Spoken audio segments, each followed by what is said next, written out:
Hello, everybody, and welcome to our Dominaria Complete Set Review. I am Evan Irwin. I'm Ruben Bressler. And I'm Aaron Campbell. We are Magic Mikes, and we're going to talk about every single green card in Dominaria, thanks to our friends on Kickstarter.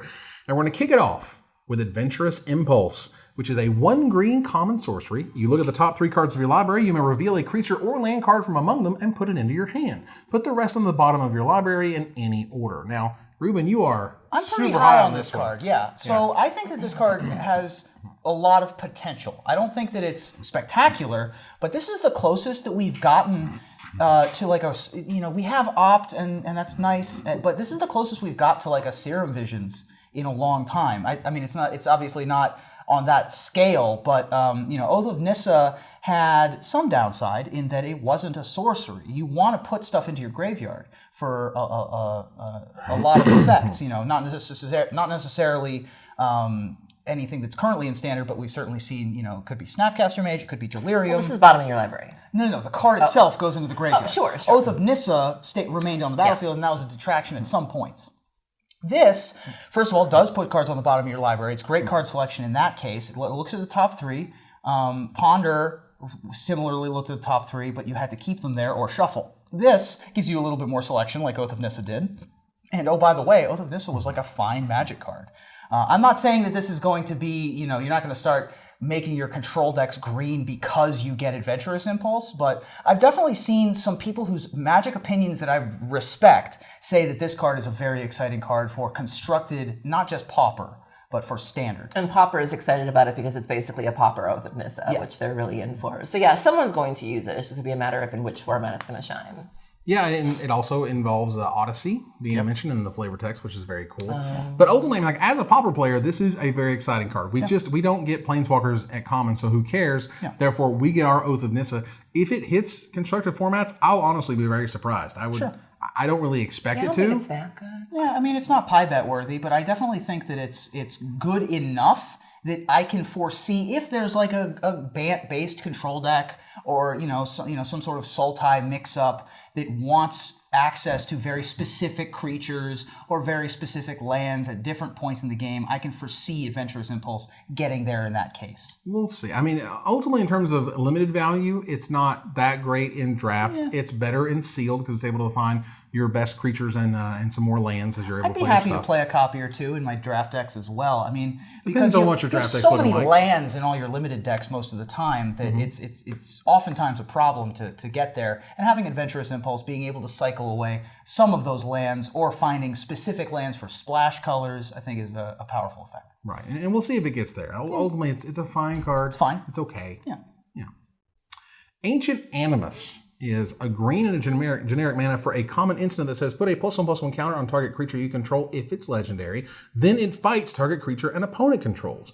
So this card is very, very good. And if it did nothing but say your guy fights the other guy, then that's awesome. Yeah. You take it and you play it. I'll be honest, I didn't know this card was in the set. I have not seen this card. This is Multani versus Karn. I don't know what Karn did to piss Multani off, but it's getting crazy. It's like that red card where the Tree Folk was fighting the giant golem, except for that this is Legendary's version of that.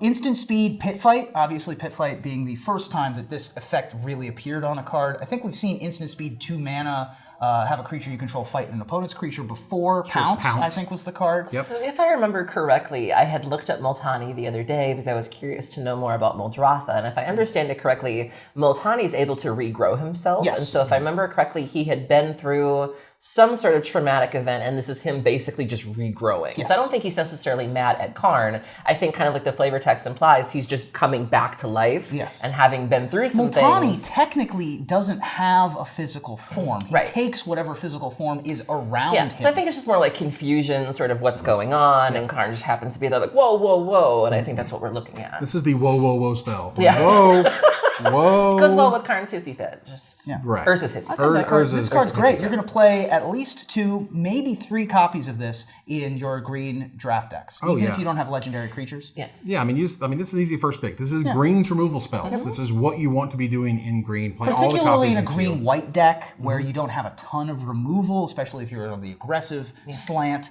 I definitely like this card a lot. Yeah, this card's super sweet. Arbor Armament, if you will, is a 1 green common instant that puts a +1/+1 creature counter on target creature. That creature gains reach until end of turn. Surprise. It's just like, you get Battle you. growth. Woo. Battle growth didn't have the reach aspect. Right. This is, surprise is exactly right. You're probably happy to play one of these. I mean, +1/+1 counters are at a premium, and you can, definitely send something to the skies. So It's to me, it's like a 22nd, 23rd card in my draft deck. I don't hate that I'm playing it, but I would probably prefer if I didn't. Yeah, same. I would rather sort of side it in versus a blue-white skies, very sort of flying heavy deck, because I think if I'm playing this main deck, my draft deck is not very good. Yeah. That's true. Baloth Gorger is a 2 green, 2 generic mana, 4/4 common beast. Man, we get 4/4s for 4 common these days. Yes. It's ridiculous. And it also has a kicker of 4 generic mana. If it was kicked, it enters the battlefield with 3 +1/+1 counters on it. So a 4 mana 4/4 or a 8 mana 7/7. Wow. That's you're usually stats. 4/4s for 4. This was one of the questions on the Great Designer Search initial questionnaire was which of these tends to be the most powerful in limited formats? 2/2s for 2, 4/4s for 4, 6/6s for 8, etc. And it's 4/4s for 4. They are almost always very powerful. There are a ton in this set. I didn't realize. There's a lot. Yeah, so that in my mind, I wasn't thinking that the 4 mana deal 4 damage, sacrifice a goblin card was very good. Now I'm like, all of the good cards are 4/4s. Like, maybe I'll just play as many of those as humanly possible. Because a 4/4 for 4 at common in a mono color is not a thing that we're used to. It's I mean, these days it's kind of getting like to be the standard rate, I guess, because the kicker just makes it that much better. If you're flooded out and you top deck this thing and it's a 7/7 instead of a 4/4, that's great. In a pinch, why not? But I want to play this on turn 4 as a 4/4. It's not getting anywhere near constructed. This is clearly a limited card, but for a limited card, it is a very, very good one. Yeah. Broken Bond. They weirdly wouldn't show us this card, like until the full set was spoiled. They just wouldn't show it. It's the first story spotlight. But all the other story spotlights had been spoiled. And I was like, why? Well, this is like the post-credits stinger at the end of the movie. Because the whole story was about Liliana and, all of the Teferi arc. And Nissa wasn't really a central character in much of the Dominaria storyline, but this really clues us into where her headspace is at and leaving the Gatewatch. Which we referenced Oath of Nissa earlier, and now her watch is over, as it says in the flavor text. Someone had noted the prevalence of ravens in all of the story moments, and as to what that could mean. And it's funny, this card actually could be very good for the Tron decks. I know a lot of people are really excited about a certain artifact, which we'll talk about a little later, but being able to destroy said artifact, or even just an enchantment, and then putting a land out and furthering your goal, that's a really scary thing. And I know Pauper, this is something Paupertron could use. This is common, yeah? Oh, yeah. So, for those, right, ultimately it's Broken Bond. It's a green and a generic mana. It's a sorcery common. Destroy target artifact or enchantment. You may put a land card from your hand onto the battlefield. It's fine. I think the Tron decks really like it, possibly even like the green-red Titan decks, the decks they're trying to ramp, if they're having a hard time against Affinity, destroy an artifact, and I'm going to do what I came here to do. And we talk about that a lot in terms of Hate Bears decks, where it's like, if you need Graveyard Hate, it's like you're going to play Containment Priest, because it still lets you be a mono-white deck. You're still doing what you came to do, but also still coming from that plan of attack. And so, a red-green Titan deck can just simply board in Lightning Bolts against Affinity, or you can be like, I came to ramp, I'm still going to ramp, but I'm also going to keep you off your plan while I do mine. Right. You're going to need a real good reason to play this in your limited deck, though. This is never a main deckable card. You're going to need to see probably not just one, probably 2 Sagas or the Weatherlight or some reason, because this is like not even a card you want to put in if their first 3 creatures are uncommon medium power artifact creatures. Right. Like if they go Voltaic Servant into Howling Golem, you're not being like, oh, I got to put Broken Bond in my deck now. Right, quickly, everybody get in here. Sorcery Speed Naturalize, I'm not terribly interested in. And the land bonus is rarely relevant. So it's like, when you get it, it's going to be insane. I just don't. Is it though? I think the decks that want it are going to love X and Y and Z line up. The decks that want it in constructed formats, I think. I definitely think this is constructed only, yeah. And we'll see. But I don't know. To me, it's a little iffy. Yeah, I'm not sold. Corrosive Ooze is a green and and a generic mana 2/2 common ooze. When it blocks or becomes blocked by an equipped creature, destroy all equipment attached to that creature at end of combat. They love printing these 2/2s for 2 with really corner case abilities now. I love the art though. Oh yeah, the art's fantastic. Oh I yeah, love it. the ooze Harkens melting back away to the the rust monster in old D&D. At early levels, it ate all your weapons. That's what the corrosive ooze does. I definitely think it's adorable and flavorful. But like, why? To quote Aaron Campbell, why? Why? I don't get it. It's so narrow. These red and green creatures that have the most narrow abilities I've ever seen. Yeah. And it's probably going to die in combat. It's not like it's like a 1/4, you know? But it'll take an equipment with it. Sure. Okay, Maybe if your opponent plays equipment in their deck. Right, so like they have to play the equipment, equip the equipment, And then attack swing into your ooze. Right. Yeah, or block your ooze. Or block my ooze, knowing that their equipment's going to die, and knowing that their creature can't die after the equipment dies. I mean, like, a lot of things need to happen, but but if they do it, you'll ooze. It's what they came here for.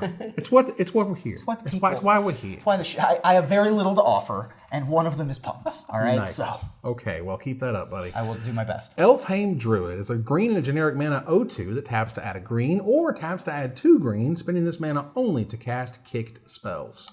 2 Plays mana. really well with that Baloth. Yeah, without the second ability, this card is always playable in limited, and has actually historically recently become even better. Cards like Voyaging Satyr were okay, they were good, but cards like Channeler Initiate and Naga Vitalist were great in more recent formats. This reminds me of, I think it was Ulvenwald Druid or Ulvenwald Dryad, where it's like you got 2 mana for summon spells. Yep. Was it the one from, I think it was Battle or Avacyn's Whisper? Can't think of I the don't name, but recall. yeah. There was one that let you have additional mana, but it was only for creatures. Yeah, the kicked spells thing, probably not terribly relevant, although there is a 5 mana Kavu that we'll discuss in a minute. That this, if you play this on 2, you can kick the Kavu on turn 3, which is a nice little gift. Yeah, I mean, this is like they balance this by making it an 0/2. You know, normally this is a 1/2 or a 1/1 or whatever, and even sometimes a 2/1. But being able to add 2 mana for a very narrow thing, and we've been talking about narrow things. Yeah. And green red has some kicks, has some spells need to be kicked, and that's cool. I mean, basically, this is a ramp spell. This is not something you pick super early in draft. It's something you play in your sealed decks to power out your big monster patties. I mean, I'm not unhappy to first pick this. I mean, if you have a crappy pack and you have an Elfheim Druid in there, there's plenty of 4/4s for 4 that I want to get out a turn early. So God, there has to be something better than that. In the Probably. pack, though. That's all I'm saying. But maybe not. I mean, Uncommon I've Legend. first picked a lot of Naga Vitalists in my day, so it also depends on the format a lot. Like if the green centric ramp big idiots strategy is super powerful, like it was in Triple Amonkhet, then Elfheim Druid's going to be much better. Which is why Naga Vitalist was higher on my draft pick list. Obviously, Voyaging Satyr wasn't that high in Theros, for example. But you know, this is an ace or a deuce, really depending on what the format ends up looking like. If there's a weird kicker deck, that too. This card is very, very good. Of course. Fungal Plots. Fungal Plots? I'm surprised it doesn't have a Z at the end instead of an S. They're opening, they're making a Plot zine. thing. Yeah. It's a green and generic mana for an uncommon enchantment that says green and generic, exile a creature card from your graveyard, create a 1/1 green Saproling creature token. Sacrifice 2 Saprolings, you gain 2 life and draw a card. This I card, don't hate this. this type of card, we can agree on this. This type of card has historically always been amazing in limited. Necrogenesis, Night Soil. This card is just mono value in a long, drawn-out game. Being able to reuse everything, use every part of the buffalo, as it were, and also if you end up sacrificing Saprolings to draw additional cards from your deck, that's just gravy on top. I'm pretty sure there was a family called the Fungal Plotses that were at my at my synagogue growing up. I'm not sure about that, but Speaking of family, check out that dark flavor text. yeah. Nurtures them, entertains them, and eats them. Right. Oh, wow. When you grow up on a farm, that's what I mean. Yeah. You know, there's a baby. Ate it. I am happy to. I am honestly happy to first pick this. I think that this card's very good. Wow. I would hesitate because there's a few things. One, it only exiles creature cards from your graveyard, not any graveyard. Sure. Necrogenesis could target both graveyards. I guess I think that's a big difference. Secondly, is that I definitely don't want to play any more than one of this. Oh yeah. And lastly, I do recognize that it's able to make saplings for you and able to sacrifice saplings for value, and that's fantastic. So that is good, and there's things that key off that regardless. So this is part of a bigger whole. This is a build me around uncommon, but I would note that doesn't mean it's going to be like, I want 3 or 4 of this in my draft deck because then I win. Like, no, this is a card that needs pieces, but it's a very important piece. Yeah. And in Seal, I think it's a lot better than Draft usually. Sealed, it's much better. Because Draft, you have to get all the pieces. They have to be on the curve. You have to do this and do that. Whereas Sealed is like, well, we're here for a while, and things are going to be trading, and I eventually play my fungal plots and start getting value out of it. Very nice family. A reprint. Gaia's Blessing has returned, a green and a generic mana. For an uncommon sorcery, target player shuffles up to 3 target cards from their graveyard into their library. Draw a card. When Gaia's Blessing is put into your graveyard from your library, shuffle your graveyard into your library. This card, boy. What are you looking at me for? I don't want to shuffle my graveyard into my library. This is not an Aaron Campbell card. Gaia's Blessing has historically been in Oath of Druids decks, to be able to rebuy whatever happens to have found its way into the graveyard after you've milled everything to put your Gristlebrand or your Auriok Salvagers onto the battlefield. Sure. This card was basically the card that I thought they needed to have added to Iconic Masters in order to make it a perfect draft format. It was this close. It was so good to being perfect. But they needed a way to shuffle. You needed Elixir of Immortality. You needed something, and I think Gaia's Blessing would have been the perfect. I feel like I've seen it in another deck that I can't think of the name of, but I recall seeing it somewhere else and going, that card's a thing. I mean, it's definitely seen constructed play. Yeah. Oh, 100%. I mean, I'm pretty sure it's won a Pro Tour. I could be mistaken in those Oath of Druids strategies. I believe so. And there's an awesome callback because the original Gaia's Blessing had them like at the sword and the guy's bending down to it. The sword. And this is the sword. This is still the same with sword. all the sort of the growth on top of it. Kudzu? Yeah. In terms of playability, this is ultimately a very late pick in draft. It's a better card in Seal because you can shuffle back your 3 best cards, which is nice. Also good to bring in against those Homerid warriors that are going to mill you later. That's right. It does cycle, which is nice, but yeah, certainly cards like Memory's Journey are not going to be high picks in your draft. Right. Gaia's Protector is a green and 3 generic mana 4/2, a common elemental warrior, and it must be blocked if able. Wow. That's it's a giant cockroach that you got to deal with. 4 power for 4 in green. Yeah, I don't know. This card's fine. There's not a ton to say about it. I mean, I'd rather have a 3/3 than a 4/2, usually in green. Yeah. Because, when you're attacking, you want to be able to keep attacking. This is not going to trade up very often. It's going to trade down a whole lot.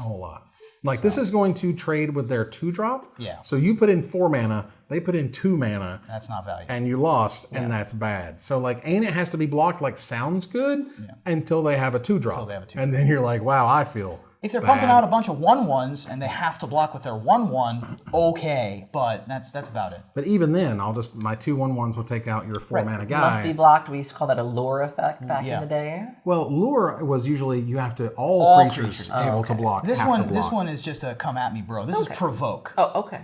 Yeah. Except for provoke a target, this is there's like a whole bunch Giant of abilities provoker. that this is less than good with. Yeah, it's a whole bunch of ho-hum. It's, don't play it, don't draft it early by any means. You'll see it super late. Don't play it in your sealed if you don't have to. But if you have to, there's worse options. Gift of Growth is a green and a generic mana common instant with a kicker of 2 generic mana. Untap target creature, it gets +2/+2 until end of turn, and if it was kicked, it gets +4/+4 until end of turn. This is a monster huge blowout pump spell. Yeah. Because you don't just get the pumps, you get the untaps. Yeah. Yeah, the untap is the big deal here. I mean, 2 mana for +2/+2 or 4 mana for +4/+4 is not great. This gives you a surprise vigilance mid-combat, which is kind of cool. It's fine. This to me is, this is essentially a removal spell that kind of masks itself as a pump Additional spell. damage. Yeah, it's like, you think it's a pump spell, but it's actually just going to kill their best thing. Yeah. Which is great. It's got that stag on the art, too. You're definitely going to want to be careful if you're playing against a green deck and you see the 2 mana open and you see them tapped out. You might be inclined to think, oh, sweet, I've got an opening. No, you don't. Yeah. This is a card that I am not going to play a lot of, but going to bluff every single time I have the opportunity. Like when I tap my mana, I'll be like, I've never drafted a Gift of Growth in my life, but I'm going to leave this forest on tap if I have a choice. You know what I mean? Like that kind of. Speaking of combat tricks, shout out to Hipsters of the Coast. I don't know if they still do this, but for a while there, before every set would come out, they would literally make like a chart of all the possible like combat tricks you could walk into, and you could actually print that out and take that with you, or even study it, and so you could make better decisions so that, you know, you could actually have an idea of what you might be up against. And so if you're facing certain colors or see certain lands untapped, you can just make better decisions. Where as opposed to someone like me who just runs into it all the time, you know what to look out for. Good in that elk art tribal deck that Marshall's been working on. Nice. So. I mean, well, this is a card that in sealed is fantastic. In limited, in draft is okay. It's fine. It's not something you write home about. It's not something you first pick. It's something you get mid to late. And ultimately you might have so many that you don't even play all of them. Yeah. But they're still good. It's fine. Grow from the Ashes is a green and 2 generic mana common sorcery with kicker of 2 generic mana. You search your library for a basic land card, you put it onto the battlefield, then shuffle your library. If the spell was kicked, you search for 2 basic land cards, put them onto the battlefield, and shuffle your library. Note, they come into play untapped, and otherwise, that's pretty much it. The fact that they come into play untapped is a huge deal, I think. I mean, it can be. I mean, I didn't realize they came into play untapped. This is a lot better than I thought it was. I mean, it's not great still. 3 mana for a Nature's Lore or 5 mana for a Hour of Promise that puts them in untapped, that it doesn't go get your deserts or whatever. It doesn't go make zombies either. Yeah, so. it's. I was trying to think of a 5 mana ramp spell. I couldn't think of anything. I mean, it's fine. Like, it's okay. It's one of those, if you're playing a multicolor deck, if you're playing sealed and you're playing 3 colors for whatever reason, and you're trying to make sure you hit those land drops, this is okay. Yeah. But it's not going to be an all-star. It's not something you're ever going to, I think, pick early. Nah. If you want to do some multicolor craziness in draft, this is your guy, and you're probably going to get it super late. Yeah, and because it's not this that is going to great. be a one of in every Zakama Brawl deck. Sure. Just because it ramps you from 5 to 9, I guess. But yeah. We need these types of effects in terms of, like, you don't want to go full rampant growth. You don't want to go full, what was the 3 mana one? The Cultivate? Cultivate, thank you. Kodama's Reach. Right, Kodama's Reach. That to me, I believe at this point, R&D feels those are too powerful to go get the land and then put one in your hand for just 3 mana. So instead, you bump it up, you get them untapped, you have trade-offs. All right. Meh. Grun, the Lonely King, is 2 green, 4 generic mana for a 5/5 legendary ape warrior. It is uncommon and has kicker of 3 generic mana. If it was kicked, it enters the battlefield with 5 +1/+1 counters on it. And whenever Grun attacks alone, double its power and toughness until end of turn. Wow. From the FAQ, they had no rarities. I cannot believe this thing is uncommon. It's uncommon. Yeah. It doesn't sound like a common, that's for sure. So 9 mana 10/10 or 6 mana 5/5. That turns into a 10/10. It turns into a 10/10 or a the 20. 9 saying, when we were looking at that kicker dork, you were like, you're probably not going to have it. There you go. Yeah, not bad. I mean, there's lots of kicker dorks, Yeah. as it were. That you want this card is crazy good. Now, it's 6 mana. It's expensive. But as a 6 mana 5/5, it turns into a 10/10. Sure. I still don't want this card. I mean, I want this to the top of my curve. I don't. Why not? There's a 6 mana 7/6 at common in this set. Does it turn into a 10/10 when it attacks? No. It turns into the Abyss. This guy turns into the Abyss. Well, okay. Okay. Well, it does. Sure. And if I have to attack with it, it's just a 5/5. I'm not very pleased to have this card in my Are deck. you talking smack about the Lonely King? Well, to be fair, Grun is the loneliest number. But I'm not happy to have this card in my draft deck or my seal. I mean, I'll play it in my seal. It's probably way better in sealed, honestly, because it's just 9 mana. Ruben, you need to gonna learn get to walk before you grunt. It's true. I'm just not very pleased with this card. Well, look, I see this card, I grunt like hell. You know what I'm saying? Okay, so this card I think is better in sealed than in draft. You're going to have more time to play it and or kick it. But in draft, I do think it can be at the top of your curve, personally. Yeah. And I would be okay with that. I'm not saying I want bunches. I don't even want multiples. I want Uno, because he's the loneliest king. Grunt is the loneliest. All right. Kamal Druidic Vow is next. It's 2 green and X for a rare legendary sorcery, which means you can't cast it unless you have a legendary creature or planeswalker. Look at the top X cards of your library. You may put any number of land and or legendary permanent cards with converted mana cost X or less from them onto the battlefield. Put the rest into your graveyard. So not only is it filling up the graveyard with good stuff, it's also Genesis waiving all of your legendary and land stuff, which is pretty cool. I think this feels like kind of the worst one of the entire cycle. It's a weirdo. The fact that it doesn't just Genesis wave and put all the stuff into play is really unfortunate because, if you're playing this in Constructed, you're probably playing 3 and 4 of all the things you want, and then mana dorks. And you put in all your lands, and all your mana dorks and other chaff that's filling up your deck goes to the graveyard, and then you get presumably multiple copies of the legendaries to put into play. That doesn't feel good. I don't like that. The story that it tells is fascinating, though. This tells the story of Kamal, who used to be a pit fighter from Oteria, and used to fight in the noble stadium, the nomad stadiums and barbarian rings of old Odyssey. But then one day, I don't know exactly the flavor reasons behind why he took the vow to become the druid, but he became the Fist of Krosa to be able to protect the lands rather than simply being a UFC fighter for hire. Right. Instead, he began to go punch things. Right.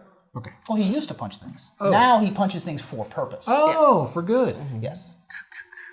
Because there's not much to this one. I think it's it's good in Brawl. I think Ruben brings up some really good points. We've noticed in this set that they seem to be giving us a lot more ramp. We have Llanowar Elves, which we'll talk about. We have the Elf earlier that lets you ramp and lets you kick, and then there's certainly Hour of Promise from other sets. And so there are a lot of tools here to do something with all of this mana. I think Ruben brings up a really good point that this may not necessarily be it, because the way that you build around this is very restrictive. And so, odds are if you do manage to get this card off, you may just not get what you want from it. And the cards that I have in mind with Druidic Vow are like Rishkar and Mox Amber, but even still, we accidentally are putting in multiple copies of those cards into play. Yeah. I don't know what the best case scenario is with the best Druidic case. Vow. The best case scenario is that you're playing a singleton deck. Okay. Oh, that makes sense. Okay, so this card's great in Brawl. Brawl, Commander. That's what this is for, and I'm okay that it's for that.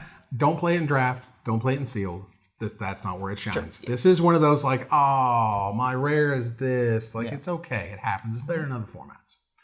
Krosan Druid is a green and 2 generic mana for a 2/3 with kicker of a green and 4 generic mana for a common Centaur Druid that says when it enters the battlefield, if it was kicked, you gain 10 life. Why? This is a why for me. It's why does this card... Who is this card for? Why does it exist? Why is card? Why is card? Why is 8 mana 2/3 gain 10? So I have to get past the point that it exists. It's a 2/3 for 3. That's serviceable. That's all As right. we've discussed, Blind Phantasms are fine. Yeah. If we have 8 mana laying around, we can gain 10 with our 2/3. Okay, sure. Why not have that be a thing? I got nothing else to say about it, though. Pair this with Lich's Mastery and you can have a party. All right. This card's not very good. If you're playing this card, it's your 23rd spell on your draft. Yeah. It's your last card in your seal because you need a 3-drop. Yeah. That's it. And next up, we have a very special guest. Ooh. Let's see who is here. Hello, Magic Mikes. This is Brian Kibler. And I think to the surprise of absolutely no one, the card that I want to talk about is Llanowar Elves. I go back with Llanowar Elves a very, very long time. I've been playing Magic since forever ago. Literally the 25-year anniversary. I've been playing pretty much for 25 years. One of my funniest stories relating to Llanowar Elves was actually almost way back then, in 96 or something, back when the primary way that people communicated about Magic was not, podcasts or Twitter or big strategy websites, but, the Dojo and IRC. There was a conversation in this IRC channel, MTG Wacky, for those of you who may know it, between me and a prominent female Magic player at the time, when she said, hey, Kibler, you're not on my list, but it sure would be fun if you were. To which I replied, list? What do you mean list? And she's like, surely you men have lists. And I said, well, of course, I have lots of lists. Most of them start with 4 Llanowar Elves. And that hasn't changed, really. I actually have, on my phone, I probably should have pulled it up before I started recording, but, all of my notes for forever, basically, in my phone, are more or less deck lists that are, various mana creatures. I don't know if you can see that. Ooh, there you go. But it's oh, no, you can only see... Oh, there you go. Elvish Mystic, Elvish Mystic, Elvish Mystic. Noble Hierarch, all the 1-drop mana creatures. That's all I ever want to build decks with.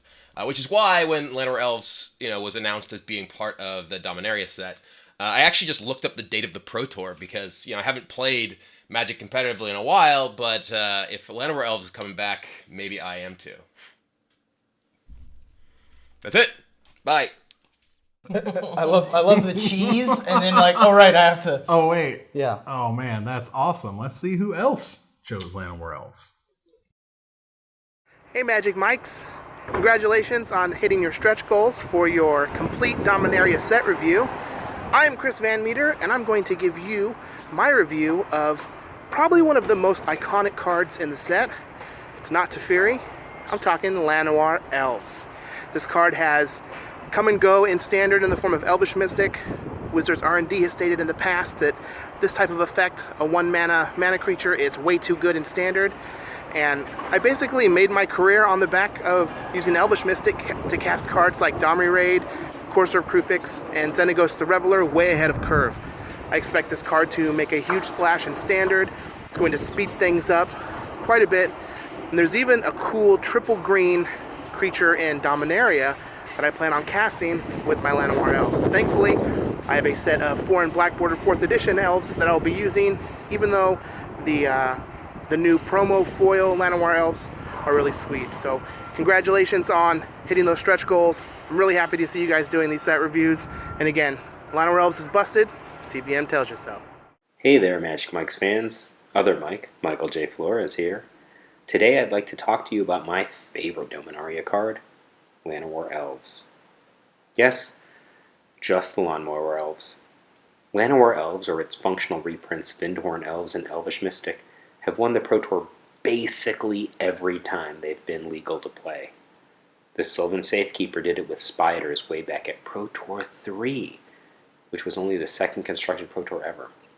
And more recently, Ari Lax took a pair of Elvish Mystics to the winner's circle at Pro Tour Khans of Tarkir. Hall of Famer Mike Turian earned his first Pro Tour top 8 finishing with Verdant Force, but starting with all 8 Llanowar Elves he was allowed to play with back at Worlds 2001. Llanowar Elves was even the unsung stop sign of its era, chump blocking lethal Psychotog after lethal Psychotog, after the opponent had successfully cast Upheaval, the key in Eugene Harvey's U.S. Nationals win. That's it, Llanowar Elves. Wow, big guns. With the sign off, I love that. Oh, of course. It's Michael J. Flores. That's how we roll. That's a heck of a pedigree. That's competing with the chain whirler in terms of Mike Flores, who is maybe the most decorated deck builder of all time. Kibbles. And Brian Kibler, the Dragon Master himself. Brian Kibler. Brian Kibler.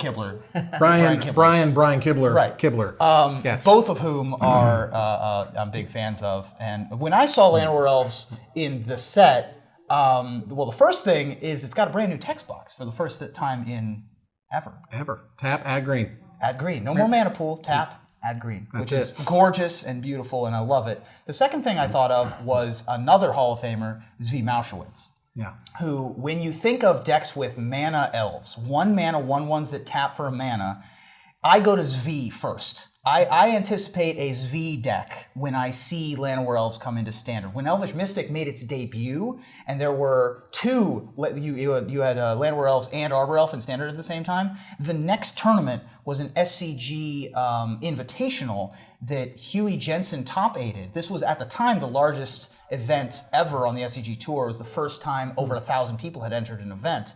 And Huey, this was kind of back during his comeback phase, and he top-aided with like a green-white like little kid deck that another person in the top 8, and I think there were 3 more copies in the top 16. Wow. It was just like it was just dominant.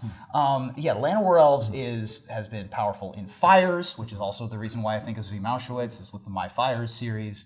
Every time, and it's one of the first cards I ever cast. I think it might be the first card that when I first started playing Magic, I went Forest, Llanowar Elves. I think it might be the first card I ever physically tapped mana to play. Wow. So. Well, that's hot fire. I mean, Llanowar Elves is it's in some ways it is a barrier for development. Yeah. You just can't make green 3-drops that good because Llanowar Elves gets you to them on turn 2.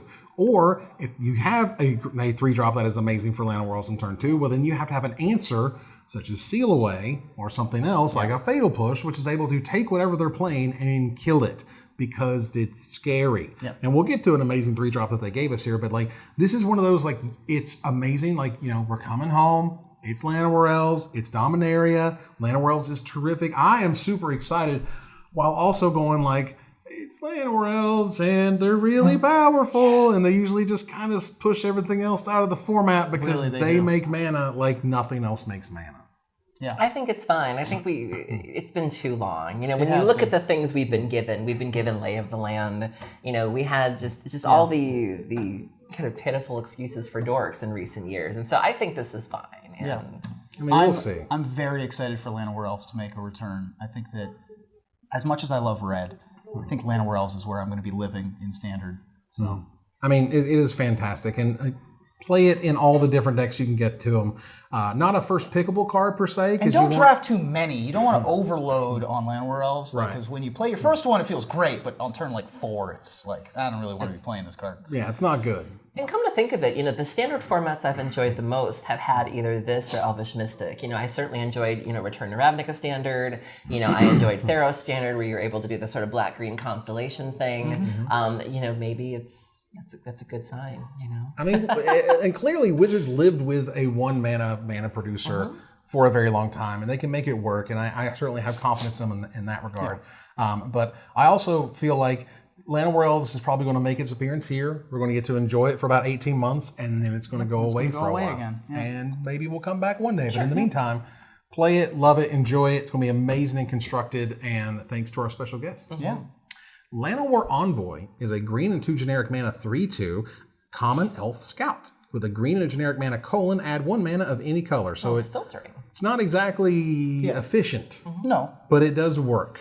If you're hurting and you're playing the multicolor deck and you're playing with other kind of sort of If you have a cultivate-esque card. yeah, if you have like big top end kind of splash cards that you want to, you know, you have some giant flyer in blue in your green black deck, this will help you in a pinch. Right, and ultimately it's a 3-mana 3/2, and that's fine. It's not in the right Yeah, it's a home about. Warpath Ghoul. Every color the gets Warpath these. Ghouls. Every color gets Warpath Ghouls these days. It's crazy. I know, right? Just like That everybody did gets not a bear. used to be the case. Yeah. It used to be only bears were in green. Yeah, that's now, true. Now everybody. Now gets they're a bear. everywhere. Yeah. That's right. And that was a big deal when Right. black got a 2-mana 2/2. Whoa. Now everybody's got 4-mana 4/4s and 3-mana 3/2s. This is creeping. That creep. I'm just happy to see bears of every color, you know, coming together. Right. Aaron, please. Bears are for everybody. Nothing wrong. Bear here, bear there, bear Absolutely. everywhere. This is unbearable. This is also the same thing we're going to say about every other 3/2 we've said so far. Playable. It's fine. Playable. Put it in your It's deck. fine. You're going to use it. It's nothing to write home about, and it's serviceable. Don't pick it early, but play it if you need to. Llanowar Scout is a green and a generic mana for a 1/3 common elf scout that says tap. You may put a land card from your hand onto the battlefield. Now we've had these before. We've even had 1-mana versions of these, but none of them have been elves, Right. which is kind of a difference. Yeah. Not a huge difference. I'm always wary, at least over my time and my experience with the put a land card from your hand on the battlefield. Right. Has, in my experience, been very meh. Yeah. Very underpowered. Like it sounds good, but it never works out. Does that make sense? I gotcha. And I'm just like, as a result, I'm just not really excited about this at all. I feel like it'd be a big pass out. You might want to play it if you're really hurting for a 2-drop or your opponent's super aggro and needs something to stop them. It's technically ramp, but at like a very high cost of a card in your hand.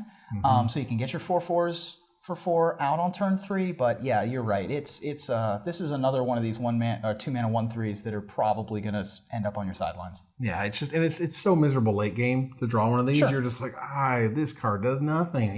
Even your best case scenario, you're like, that's all it did was it let me get to X and Now, Y I will that say one time. that there is that blue-green Merfolk legendary that whenever you get a land into play, you draw a card. And so if you have the ability to explore get extra land drops with your Wayward Sword Tooths from the last set and do some other stuff. There might be some constructed applications that this could theoretically be a role player in. I'm not saying that that's likely. I think I'd rather play the Grow from the Rebel or whatever that card was. I think I would take a double pie bet on this one. I'm not. No. Okay. I was reaching for reasons to play this. I'm not suggesting that Turbo Lands is going to be a topic of. You don't want to take a pie in your Llanowar snout?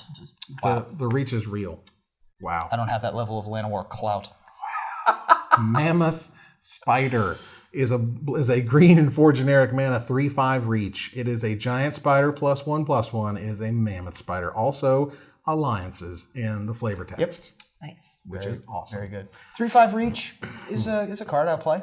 I'm happy to play this card. It's all right. I mean, it's what not a war mammoth. It's A Siege Mastodon. Siege Mastodon. Thraben Purebreeds, I think was Pure the card. Bloods, I think. Pure Bloods, sure. Yeah. But this one has reach, which is even better. Which is good. So, yeah. I mean, Giant Spider was always okay. Yeah. I mean, a 1 mana more to make it a little bit bigger. I'd rather have a 3/5 than a 5/3. I'd rather have a 2/4 than a 4/2 usually. Not all the time, but yeah. It's got a big old butt. Can block a whole lot, Nothing wrong with that. including the flyers. Marwyn, Oh my god. the Nurturer, featuring Elf Baby. Look at baby. Don't mind Ruby's eating them. Marwyn, the Nurturer, is a green 2 generic mana 1/1. Legendary Elf Druid. It's a rare. Whenever another elf enters the battlefield under your control, put a +1/+1 counter on Marwyn the Nurturer. Tap, add an amount of green mana equal to Marwyn's power. Look at the baby. Look at the baby. It looks delicious, don't it? Don't it? You want to nibble? You want to chew? Saprolings are Chew. for eating. This is a little melon Elf baby. children are not. I However, can't. Elf children are friends, not food? correct. Okay, got it. I love This that is- baby. This is quite the card. Yeah. Yeah, I don't know. Boy, I'm trying to figure out, because this helps you, obviously the Llanowar Elves on turn 1, then you play this on turn 3, and then future Llanowar Elves are just free, because this Marwyn just gets enormous. I just want to talk about the art for a little bit. We kind of saw this with Den Protector the first time. The act of a woman sort of taking her baby, or any baby, frankly, with her on the hunt is such a badass thing to do. And obviously she's protecting this child. This child does not appear to be in any sort of danger, but it's just a very powerful thing. I feel like with some of the art in this set, we're really kind of looking at what it means kind of be a woman. We've seen some issues with Jaya where people are like, she's old, and have kind of written her off. And it's like, well, you can still be old and be badass. And, there were some complaints with another card, which we'll talk about a little later, of she's fat, she's stout. It's like, no, she's an older woman and she's holding her own. And, when you think of mothers, you think of staying behind and staying out of the fight. And she's like, oh no, I'm going to help deliver these babies. I've got a baby and I'm still going to come for you. And I appreciate these sort of women who are strong and the artwork portraying them in very different ways. I mean, this is a card for me that, it leads Brawl decks, it leads Commander decks, it has fun in Elf decks. I don't think it has a lot of constructive worthiness. I'm a little worried from a mechanics perspective as to how she fires her longbow with a baby Bjorn. I think it's strapped to her. It's Yeah, strapped. right. It's a baby Bjorn. I get it. But when you fire a longbow, you got to come across the baby, Right. which or hold it out here. Like, Oh, now you care about the babies. No. I'm worried. now we're pro I'm baby. not Now we worried. care. I'm not worried about the babies, comma. I'm worried about the mechanics of shooting a bow while you have a baby in a Bjorn. Wow. While you have a baby on board. Then that's my problem with the card. It's not very good in sealed because you're not going to have enough elves to play with it. It's not that great in draft because you have to draft a ton of elves to make it worth it. Yeah. And it's not a Lord effect. Is the other can't. problem. Yeah. Right. It looks like a Lord but doesn't have I the Lord want to ability. hold that baby so bad. It's a super adorable card though. Chris Ron killed it, but not the baby. Like the Mending of Dominaria is next. It is 2 green, 3 generic mana for a rare enchantment saga, with chapter 1 and 2 being the exact same. They say put the top 2 cards of your library into your graveyard, then you may return a creature card from your graveyard to your hand. And chapter 3, return all land cards from your graveyard to the battlefield, then shuffle your graveyard into your library. Note that all this stuff is just for you, not for them, just for you. And that's pretty sweet. It's fine. I mean, we had Splendid Reclamation and Shadows of our Innistrad back, and it didn't really do anything. And, we have some spicier lands to play with, with Ixalan and everything, but I'm still not convinced it's going to really do anything. And especially in Draft and Sealed, I wouldn't know. In Draft and Sealed, this card's bananas. This card is Really? This card is built to grind. Woo! Help me understand. Well, in Sealed, first of all, you're playing a longer game. Okay. Second of all, the instant you put it down, you're going to mill the cards, and you're going to get the best creature that you've either already played and it's died, or the best creature that you turned over as a result. You get to do that again. Okay. And then lastly, you get to get all the mana that you may have milled back, and then you get to reshuffle all the creature cards that you played already, that game that had been killed, back into your into your library, which now has a lot less lands, thanks to this getting all the lands out. You get back your eviscerates that you put into your graveyard from either casting them or milling them. You get to put back all the creatures you didn't choose. And oh, by the way, for 5 mana, you've drawn 2 cards and also theoretically put maybe 2 or 3 lands from your graveyard onto the battlefield. This card is very good in a long, grindy game. If you're planning on having the equivalent of Abzan versus Jund, this is the card that you want as your big. But is that what you want to be doing in Sealed, though? Yeah. Usually Sealed is a relatively slow format. Yes. And so Because I feel this like in my effect- experience, Sealed has always been very fast. And maybe I'm just playing fast formats, fast That's old formats. gotta be the but case. Ixalan was very fast. Okay. So I think I can give you the impression that most of them are. And I'm not saying that this isn't a fast one. We don't know yet. Yeah. But if it's not like super fast like Ixalan was, which was kind of insane for what it's worth, this card's amazing. Okay. So I feel like I've seen enough 4 toughness creatures and 3 toughness creatures for 2 and 3 that this isn't going to be nearly as... It doesn't feel that fast looking at the cards yet. Okay. You also brought up an interesting point, which I missed when I first looked at it, is that the creature card that you return from the graveyard doesn't have to be something you just milled. It can be something that's already been sitting there, which I didn't catch. Well, yeah, so on turns 2, 3, and 4, when you're trading, Yeah. right, and you want to get back your 4/4 for 4 that you traded with their 4/4 for 4, Right. You immediately can get that back. Right. You do so essentially, you play 5 mana and you get that one thing back after you mill, and that's fine. But then the other 2 turns, if you're getting essentially free value, that's going to feel fantastic. So don't know exactly on Draft. Again, I think this has to do with some of the speed of the format, but in Sealed, this card is probably bananas. Multani, speaking of bananas, Yavamaya's Avatar is 2 green for generic mana for a 0/0 legendary elemental avatar, which is mythic, because it has reach and trample and gets +1/+1 for each land card you control and each land card in your graveyard. See also Minion of Dominaria. For 1 green and generic mana, return 2 lands you control to their owner's hand, return Multani from your graveyard And Dredge to your does hand. not want this. I was going to Don't say, how pay me often... in This card says the word graveyard on it twice. Hey Aaron, does it say graveyard? It must be you like it, right? No. Graveyard. No. On brand. Multani is a fascinating character in Yes. the history of Magic. He is, as we mentioned earlier, you will notice that every time Multani's on a card, he looks different. And that's on purpose. He sort of molds himself into trees and travels through the root system and around, and then comes out in a completely different manner. And that is sort of embodied in his changing size and shape based on whether he's the Multani Morrow Sorcerer, which was equal to the number of cards in both players' hands, and then he had a Shroud in that case. Here, he's got different keywords and a different way of giving him power and toughness, but he's always sort of multi-changing and different in the different ways that he appears. I thought Multani was based on the number of lands you had. Multani, the original Multani, as opposed to Moly Mo, the Morrow There we go. I got Sorcerer. my Moly. Okay, sorry, I got Yeah, confused. Multani, when he first showed up in Urza's Legacy, was Yeah, you're right. I got both Moly Mo hands. confused. Right. Ultimately, this card is awesome. This card is super cool. Your opponent has to exile it. It has to go away forever for it to stop being a thing. That card's really good, yeah. By default, it's a 6/6 trampler if you didn't, cheat it into play or get Or mana fetch. accelerators or Yeah. whatever. You're able to return 2 lands to their owner's hand to get it from your graveyard to your hand, so it's going to come back basically forever.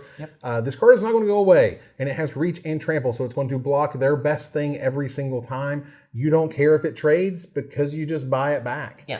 And this kind of, landfall is a thing. And I think one of the reasons landfall was such a big hit is that you don't have to go out of your way to really set it up. You're going to be playing lands. And likewise, you're going to get to a point where you maybe have too many lands or you get flooded. And so, you're not having to really go out of your way to set this up. It's just going to be big naturally just by dint of playing lands. And you're going to get to a point where somehow Multani might die. And then you happen to have the extra lands. You're just not going out of your way to do this. And I really appreciate that in a powerful card. I mean, the fact that it gives you +1/+1 for each land you control and in your graveyard means all those self-milling cards, you don't care That's awesome. That's great. Let's keep it going. Because even if you mill Multani, you just get it back to your hand. Like your opponent's like, oh my God, I have to stop it now. This thing is a monster bomb and sealed. Windmill Slam first pick. Yeah, this card is like, this is what I want to do. This is where I'm going, and this is what my opponent has to deal with and save cards for just to answer this thing. That's a mythic right there. Yeah. Sweet. Nature Spiral. See also Strip Mine. Yeah. Nice callback there. That's a super nice callback to the sort of the winding Strip Mine, if you go back and check those out. Nature Spiral is a green and generic mana for a uncommon sorcery that returns target permanent card from your graveyard to your hand. It originally showed up, I believe, in M12. So it's been around a while. It's fine. It sounds better than it is. Yeah. Regrowth, this is not. Yeah. And It's fine, though. None of them ever happened, even when Regrowth was like 3 mana. It's just... It sounds weird that you're like, wow, I get back any creature, I get back any planeswalker, any artifact, but like it's weirdly narrow. It's rarely exactly what you want when you want it, and arguably it for me it lived on my sideboard a lot of times. Yeah. Even with sagas that are going to automatically put themselves into your graveyard, and creatures obviously die all the time, it's still probably not worth it. I mean, it's fine, but like I'm not unhappy to have a copy in my deck, but yeah. If I have some busted sagas, like if I have History of Benalia, this card gets a lot more playable. You know, you have to kind of scale it with how powerful your stuff is. If you open Planeswalkers, this card gets better. You know, so you have to work at it in context, because by itself, just like I have an average deck, don't play this card, because it's not going to do what you want it to do. Pierce the Sky. For a green and generic mana, it is a common instant that deals 7 damage to target creature with flying. It kills, and correct me if I'm wrong, every single flying creature in the set. Yes, it does. This is another one that I didn't realize was in this set. Yeah. Probably a better sideboard card, but you know, if flying is what ails you. Right. And I mean, Plummet has seen a lot of play in every, and that was destroy target creature with flying. Right. This one is, I mean, I don't think there's an 8 toughness creature in With the flying? set. No, definitely not. So again, this is a sort of cute way to make a different Plummet. Sure. This is 100% sideboard card. Do not draft early. Do not play main deck and sealed. Make them have something that makes you want to play this card so you can bring it in for it rather than vice versa. Because this king can sit in your hand while ground pounders destroy you. And that sucks. Depending on the metagames, though, I seem to recall in Standard even there have been times where like Plummet has been sideboardable. So definitely sideboards even in constructed formats. Right. I mean, like if the new Baneslayer Angel, you know, like Lyra, Dawnbringer, that card gets bananas. Or Demon Lord Belzenot. Absolutely. This thing kills it. So that's great. Now, Primordial Worm, Crawworm called and said, hey, why you so much better than me? Why you got to be making me look bad, bruh? Because Primordial Worm is 2 green, 4 generic mana for a 7/6 common worm. Wow. It's very much that meme of like, you know, you versus the worm they told you not to worry about, where it's like you're the craw worm and you're just worming along, and all of a sudden Primordial Worm comes along. If you can't handle me at my craw worm, you don't deserve me at my Primordial Worm, all right? Absolutely. That's how that works. Another interesting thing about this is that it references the Carthalian line. Jensen Carthalian. The Carthalians are the oldest family that has a lineage on the plane of Dominaria. They're older than the Capuchins. They're older than. I mean, they go back to. They are the oldest line. They are primordial. They are pre-Thran, as far as I'm aware. And they wanted to make Jensen Carthalian a legend in this set. I believe that they tweeted out that there were too many J legends already. There was too many Jayas, Jodas, Josus. And so they couldn't in good conscience print another in Jensen, but you know that's I'm weird a little reason. sad. I'm a little sad about that. I know it is a weird reason, but that's what they said. But yeah, I definitely am interested in the Carthalians because they've never really appeared on the cards, but they're a major part of the story. Right. I would take it in sealed. 7/6? 7/6? I play this in draft. I have not been high on any of these green cards so far. No, 7/6 for 6 is a massive beater. That is a huge monster, 3-turn clock. This card is 100% playable and sealed basically every time you're in green. And very much playable in draft, but don't overdraft them. No. Don't get 3 of this or 4 of this. We've gotten used to Colossal Dreadmaw, so you can play 2 Colossal Dreadmaws and not feel bad about it. And some decks want 3. So if you get enough ramp, if you have enough sort of top end and have like enough the mana black-green mid-range control archetype that has a billion, 3 and 4 mana removal spells, and then you're just like, all right, time to play the Primordial Worm and end this game. Then there you go. That's what it does. It ends games. And Crawworm being a 2 green, 4 generic mana, 6/4 from Alpha is now a 7/6. We've seen those numbers. We've scaled it Just up. We tick, went from tick, Crawworm. tick, tick. Yavimaya Worm was a 6/4 with Trample. Yep. They printed Alpha Tyrannax, which was a 6/5 with no abilities. And then we have Colossal Dreadmaw, which was the 6/6 with Trample. And now we're getting the extra power. We're just going to keep going. Going to keep going up. That's right. That's how we roll.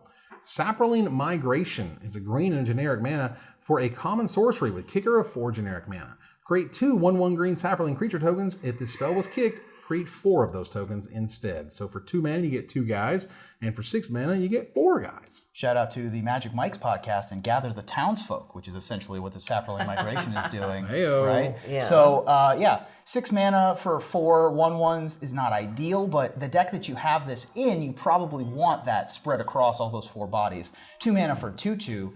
For two 1/1s, much more attractive in my opinion. But yeah, I mean, I'm happy to have as many of these as they'll pass me, I think.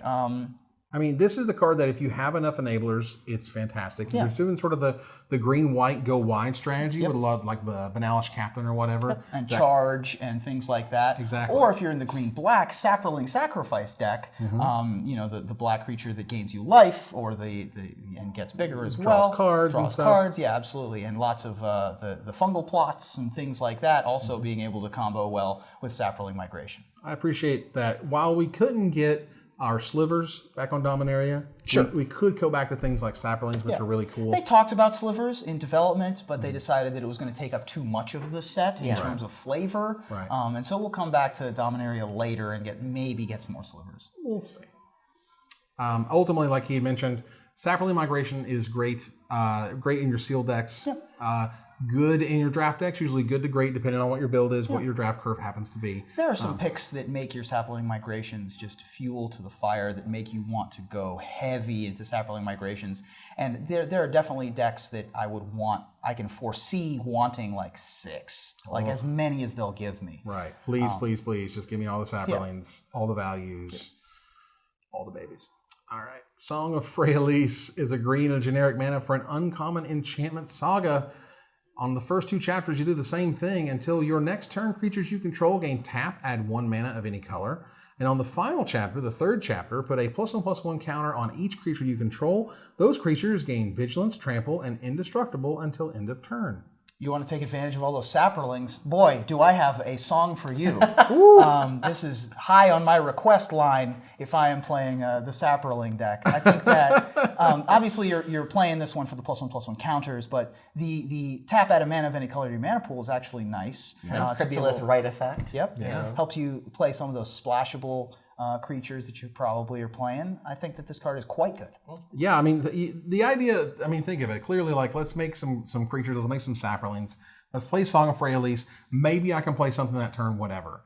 But then think of it as your next turn, you have all of your land mana and all of your creature mana, and they all make mana. So you can play something ridiculous, which then sets up the 3rd chapter, which everything gets bigger, and then everything's going to smash, because not only do they gain vigilance and trample, but they're indestructible. So you're just going to push everything forward. It's another one that usually you're not playing as a 2-drop, although I can foresee circumstances where you go, turn 1 Llanowar Elf, turn 2 Song of Freyalise, play another 1-drop, turn 3 play like 3 guys, and then overrun the next turn. Yeah. But usually this is going to be more like the Flame of Keld, where you play this on turn 4 or 5, and then build up for later. Right, or maybe you're playing it so that you can get out the huge fatty lift in your hand, and then all the things get bigger, and it's great, and that's fantastic. So, a very situational card. It needs to kind of have the right shell. It's not something I would first pick or even pick that early. Or jam. Probably not. Right.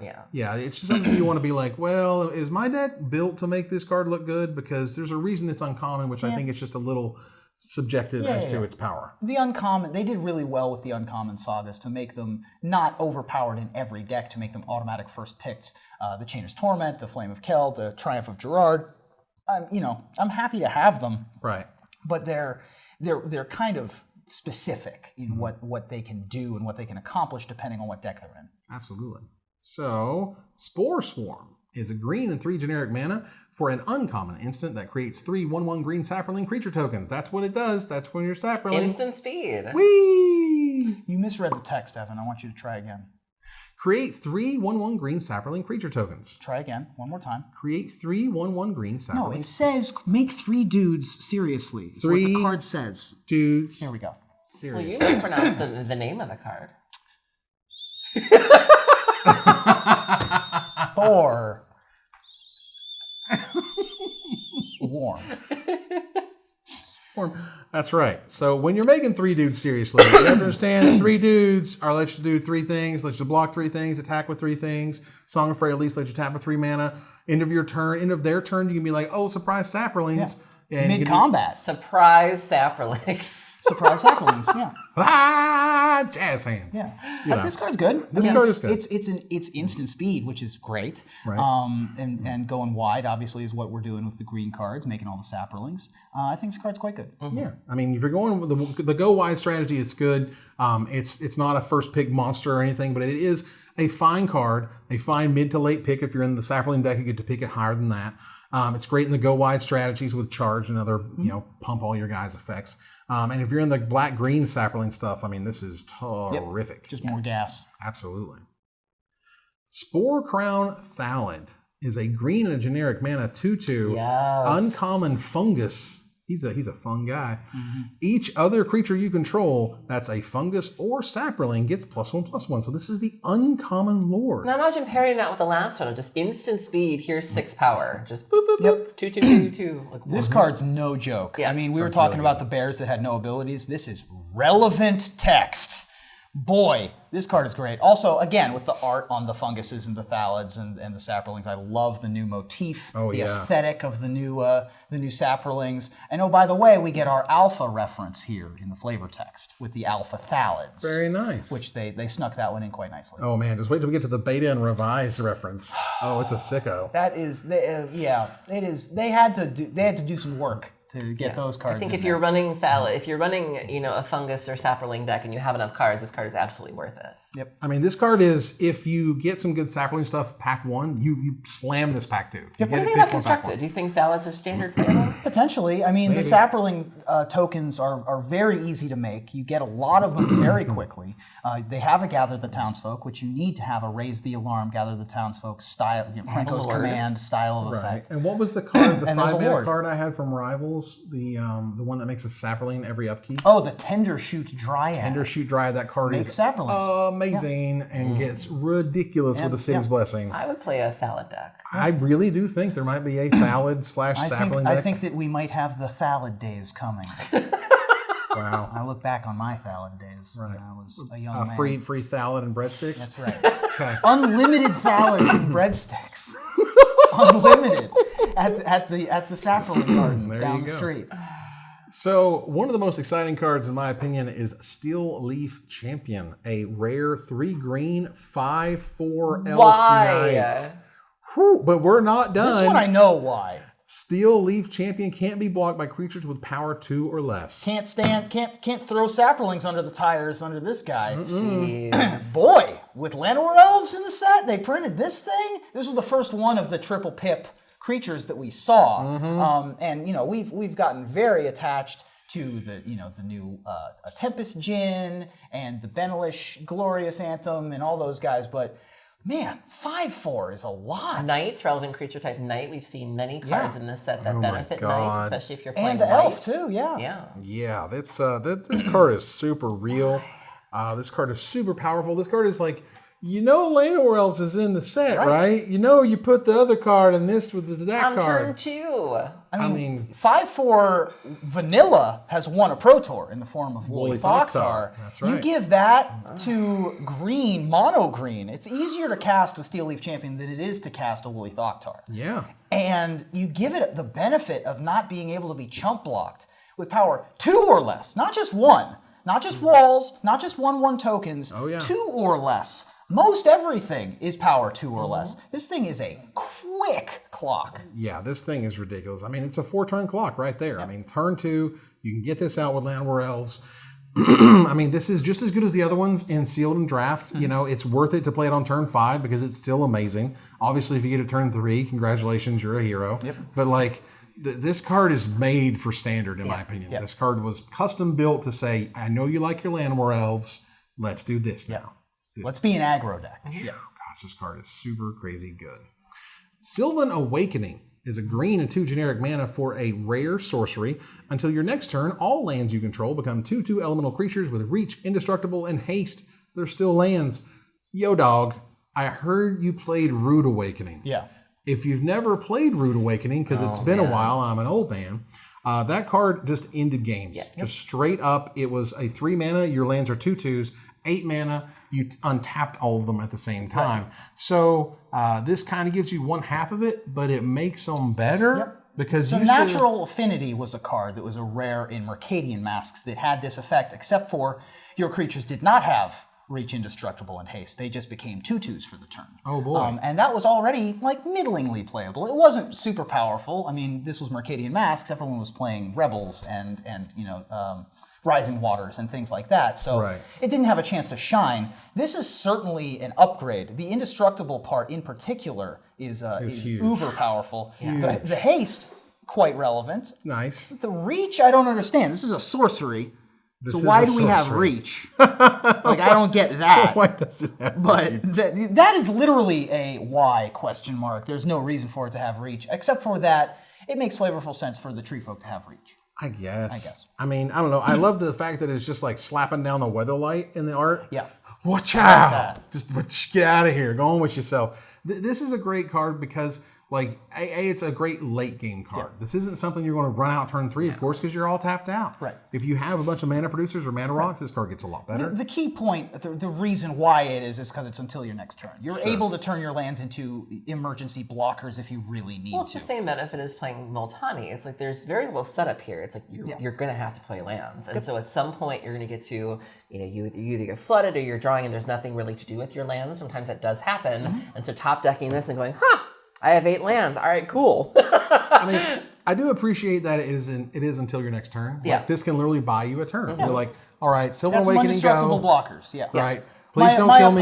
My opponents. What's the red one that whenever a red spell or thing deals extra damage next turn? Oh, the Flame of Keld? Flame of Keld. So if your opponent has a Flame of Keld on chapter 3, you're like, all right, time to Sylvan Awakening and stand in front of all those goblin tokens that are deal me 8 or whatever. Right. A billion damage. This is a nice in a pinch emergency stopgap as well as a potential finisher. Yeah. So again, not something I windmill first pick. It's not something I'll consider it. I'm not unhappy to play this in sealed. I think sealed is where this is probably going to shine the brightest because you're going to play more lands. You're going to have more time. Yep. You're able to kind of surprise them. I wonder if any of the Scape Shift decks might want this because if God forbid somebody's playing like Leyline of Sanctity or something that or if they slaughter games you and they take away your Scape Shifts, you can get there the long way by just kind of valicating people to death. But I know the one way to get around Leyline of Sanctity, the burn decks like to do this is if they can't kill you with spells, they just kill you with creatures. Attack you, yeah. And so that could be a really big bummer. If the new white legendary picks up, for example, Valakut's going to have a very difficult time killing a player who has a Shalai in play. Yeah, and so a really nice way to get around. It's going to be very difficult for the Valakut player to deal with it unless they turn all of their lands into 2/2s. And that's something if you're preparing for the spells, you're usually prepared for the spell half of Scape Shift. You're probably boarding out removal because Scape Shift doesn't run many creatures, and this is a really nice sort of gotcha sideboard card deck if that's something you might be worried about. And it has indestructible. Like, it gives them all. I mean, the idea that there is a ramp deck that can turn their lands into threats, that's awesome. Yeah. I mean, I'll take my Hour of Promise into playing a land, tap 3, gets you with 2 zombies and 3 lands. Like, that's cool. I think the idea of getting a bunch of lands in play and doing something with them is very powerful. Yeah. Territorial Allosaurus. We've already got dinosaurs on Dominaria, y'all. 2 green, 2 generic mana for a 5/5 rare dinosaur with kicker of a green and 2 generic mana. When it enters the battlefield, if it was kicked, it fights another target creature because a 4 mana 5/5 just not good enough. Well, we had 4 mana 5/5 dinosaurs on Dominaria in the past, and by which I mean the future because it's Imperiosaur. Are you sure that was Dominaria? It was Future Sight. It might not have been Dominaria. But historically speaking, we have had Allosaurus Rider, we've had Pygmy Allosaurus. That's fair. So we've certainly had Allosaurus dinosaurs. Right. I'm not sure if we've had many, Stegosauruses. Well, and they weren't called dinosaurs at the time either. Well, they've been errated since then, just like Fungosaur probably has been errated to be a dinosaur, I would assume. Or a fungus? Or a fungus, one of them. Or maybe both. I don't know. Some sort of crossbreed So let's focus on this card. Let's focus on Territorial Allosaurus. Crossbreed. But yeah, Fair reference. 5/5 for 4. 5/5 for 4, highly playable. 7 mana for 5/5 and probably kill your guy. Also probably good enough. Although 7 is a high cost. It's still, I mean, you're usually playing this just as a 5/5 for 4. Right. I mean, if you're ramping, this card is amazing top deck. If you're ramping, this card is amazing on turn 3. Like, you know, like it's good on turn 3. It's good on turn 6 when you're able to kill something.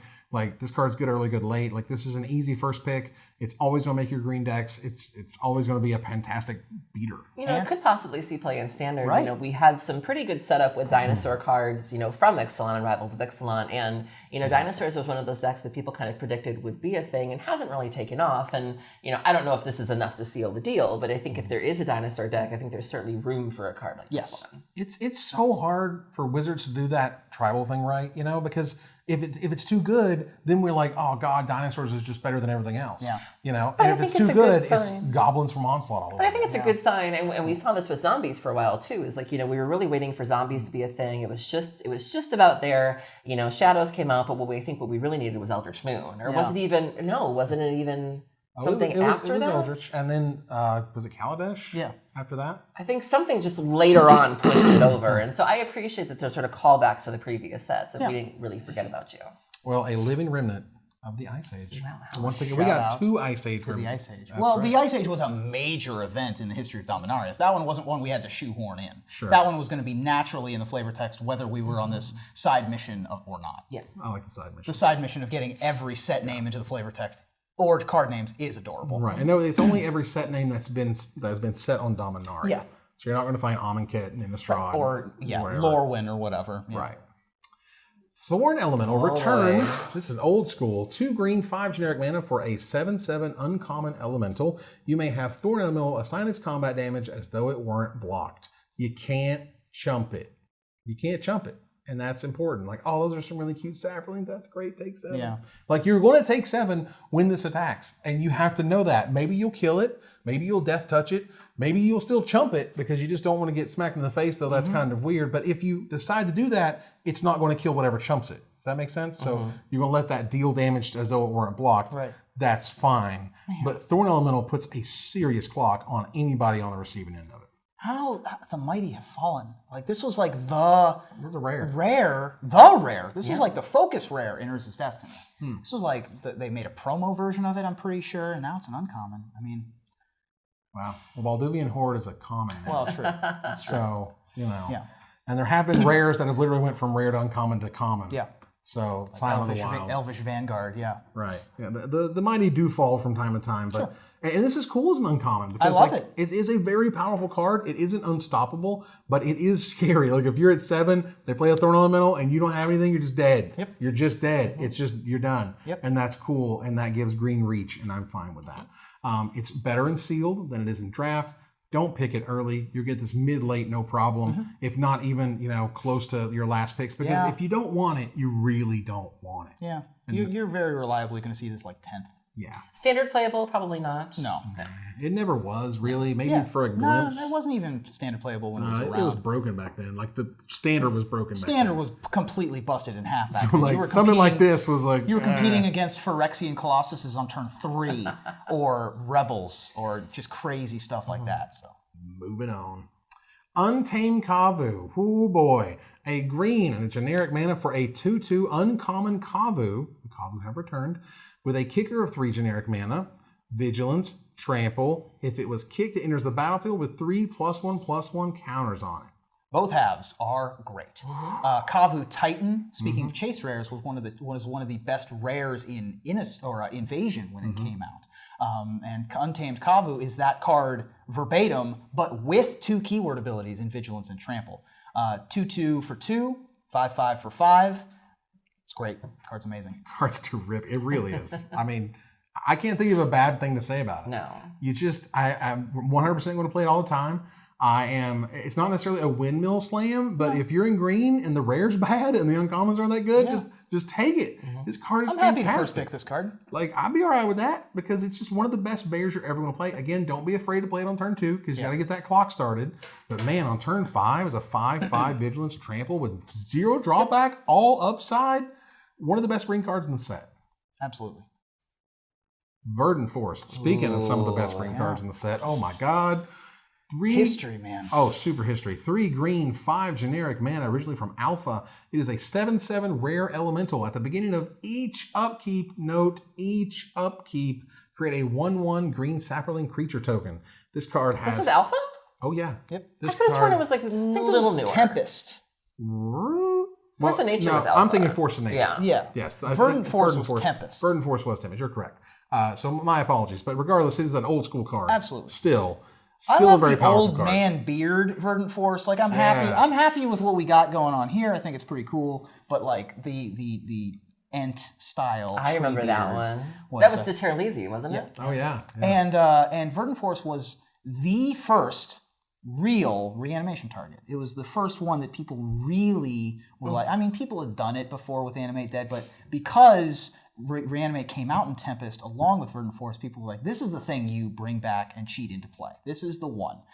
And to this day, people still recall that that's sort of a pairing that was available in Standard at the time. Verdant Force might even be good enough for Standard now with all these Sapperling things and all this mana ramp. We have Tendershoot Dryad, but why not pay 8 for the same? Yeah, exactly. Song of Freyalise, make all these sapperlings, and they can then tap them for mana, and then whoop. I mean, I love that. Yeah. I'm on board. Totally. Oh, I mean, absolutely. it's probably not good enough, but you know what? Maybe. Why not? Give it a shot. I mean, green is the only color in which you see an 8-drop and you go, maybe. Yeah, exactly. Yeah. Maybe. Challenge accepted. No one has any reaction to that in any other color. You're absolutely right. Oh, Right. this blue 8-drop, boy. Right. Slim Voda. How about it? No, there's no way we're ever getting to 8. Verdant Force, it's like, we could get there on turn 5. Fun. Yeah, it's fine. I got a Llanowar Elf. I got a new Cultivate thing. You know, like sure, I could get there. It's fine because this card is fairly game over. It is really difficult to deal with if you don't have just a destroy target creature spell. They're probably going to lose to it just because you create this ridiculous army that just overwhelms whoever your opponent is.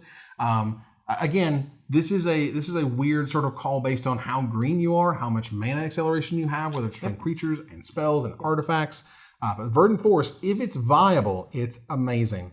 Not a first pick, pack 1, pick 1, windmill slam. But if you're in the green, you have the ramp, and you open it in pack 3, this is a fist pump. This is also a card you can get late because no one wants it except that archetype. Yeah. And that's pretty much it. But this card is super cool, and even if I was wrong about Force of Nature, because as you mentioned, like Force of Nature had a ridiculous upkeep cost. Oh, sure. Lord of the Pit, crazy upkeep cost. Like there just wasn't like this crazy fatty that just gave you advantages because of advantages until Verdant Force showed up. Yeah. Wild Onslaught, which includes the word onslaught for the onslaught keyword. Yeah, for the set name. A green and 4 generic mana for an uncommon instant with kicker of 4 generic mana. Put a +1/+1 counter on each creature you control. If this spell was kicked, aka if you paid 8 mana for it, you put 2 +1/+1 counters on each creature you control instead. It wants to be overrun. It looks like overrun. The creatures are coming at you and kind of dispersing apart. It's no overrun. It kind of reminds me of, I think it was Increasing Ferocity. Was it from Innistrad, where like if you did it from your graveyard, it had flashback, you got counters, and if you didn't, you got counters, but the graveyard was more like instant speed. I think is the deal breaker here. It's quite good. I mean, it's good in that it's very surprising. It's great in the go wide decks. You're playing the Sapperling decks. You're able to make your whole team huge. Late game, obviously, if you have 8 mana for Verdant Force, you're gonna have 8 mana for this thing. Ultimately, it's no overrun because overrun's busted. Of course. And no one wants another busted overrun, even when he tries to fix it. This is much more. There's probably a card that's similar to this in the past, but this is not even in the. This is not in the overrun section of the store. I mean, those are two very different cards. This is much more in the Glorious Anthem section of the store. Right. It is a permanent upgrade. It is a permanent upgrade. Counters and everything, like which Glorious is nice. Anthem. Yeah, exactly. Sure. And so having the as opposed to being a giant growth effect. As opposed to the battle growth effect. This is a battle growth. And being able to pump all your 1/1s into 2/2s is a huge deal. In green, you're going to be playing the Sapperling deck a lot of the time. And so I think that, you're going to cast this at 4 mana almost all of the time. And when you do, it's going to end games very quickly. You need a deck that works with this card. Yes. You can't just be this card to be this card. You want to go wide. You want to have a lot of small creatures or a lot of sort of a big army to build up so you can then use Wild Onslaught. I'm not terribly unhappy to go Bear, Blind Phantasm, Wild Onslaught. Like, I'm not terribly unhappy with that. It's not ideal, but it's fine. So I have a 3/3 and a 3/4. Okay. Yeah, attacking on turn 4. I mean, that's a quick clock. Which is great. I mean, it's You're not like probably it's blowing bad. out combat with it, is my point. Right. So This is a combat trick that kind of looks like an overrun, which is really weird. Yeah. It's very rare that you're going to kick it just because 8 mana is 8 mana. this card looks less impressive than it is. This card looks kind of bad, but I bet it plays really well. That's what I'm thinking. Yeah. Yeah. So we shall see. Our last green card here is Yavimaya Sapherd. Sapherd. We invented a word, everybody. Sapherd. Sapherd. I love it. A green and 2 generic mana for a 2/2 common fungus. When Yavimaya Sapherd enters the battlefield, create a 1/1 green sapling creature token. Love it. I love it too. 3 mana for 3 power, 3 toughness across 2 bodies, a very relevant creature type. You're going wide because you want a sapling. This is what you want to do. It's just a nice card. Or you do the turn 2 Lord into this, and there's 5 power for Right. 3. Jungleborn Pioneer was probably the best green common in Rivals. And this is that same card, except for that it makes a sapling instead of a hexproof merfolk. Right. Again, with the relevant creature type, you get to spread it across 2 bodies. You got the go wide strategy with the effect that we just talked about. Effects like Charge and the green-white really go wide decks. I love this card. I think it's great. Flavor text, when their community grows cluttered, Thalids begin a traditional bobbing dance, then trek out in all directions. Ruben also does that at parties. He does the when they bobbing. I do the bobbing dance. When parties get too crowded, he starts to bob. Like Ruben? And he's like, hey, y'all. Yeah. I'm not good at parties. Oh, boy. Also, the Sarpadian Empires. Yes. Volume 8. Volume 3. Yeah. Oh, volume 3. Sorry, this is earlier. Because Way volume... 8? What was the card? Yeah, It was volume 7 or something. 7 or something? Yeah. Either Awesome. way. The point is, this card is really cool. They made their own term for it. I would definitely play it in all your sealed decks if you're in green. It's not a reason to go in green. Right. It's not anything to pick super early in drafts. But if you're in green, Solid duder. it's a good solid duder that goes along with your plan. If you're playing a lot of saplings and sapling bonuses, obviously this gets to be a higher pick. But this card is great, just all in all, which is awesome. And is also the end of our Green Dominaria set review. We have gone over all of the white, blue, black, red, green cards. We have left the artifacts, the gold, and the land cards, which become in our final segment. So thank you guys so much for hanging out with myself, with Ruben, with Aaron, to discuss all of the cards in Dominaria. And we'll be back for one final segment to discuss the rest of the set.